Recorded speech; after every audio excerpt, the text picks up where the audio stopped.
Xin kính chào quý vị và các bạn. Hôm nay chúng ta lại gặp nhau ở bài phát âm số 5.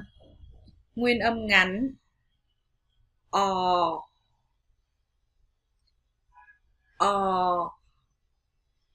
Với phần bài học này thì chúng ta lưu ý khẩu hình miệng như sau.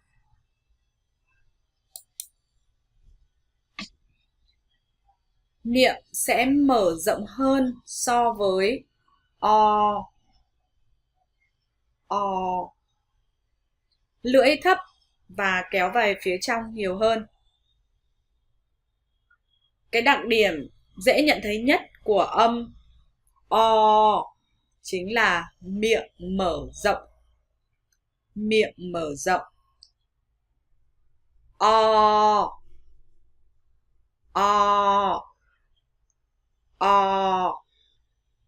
Xin mời quý vị và các bạn xem khẩu hình miệng và chúng ta luyện tập theo nhé. O.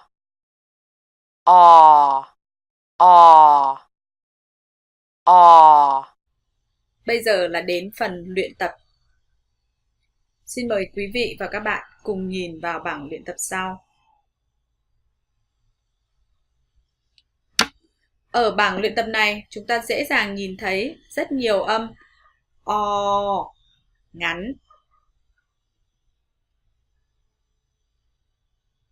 Từ đầu tiên, chúng ta sẽ đọc po.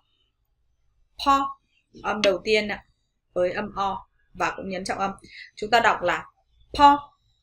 Possible. Po, miệng mở rộng ạ. Possible.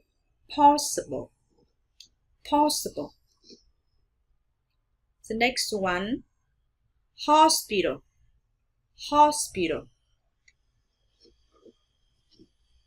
Hot.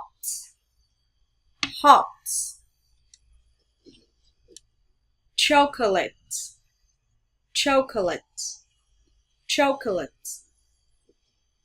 Apology.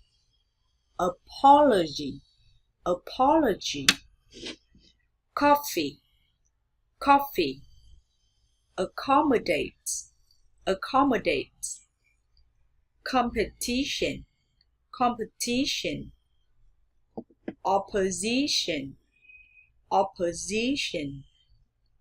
Opportunity.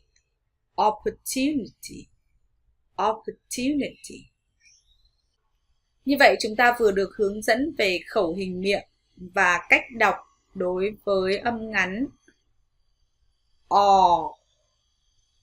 Lưu ý đối với âm này đó là quý vị hãy mở miệng rộng, sau đó phát âm o.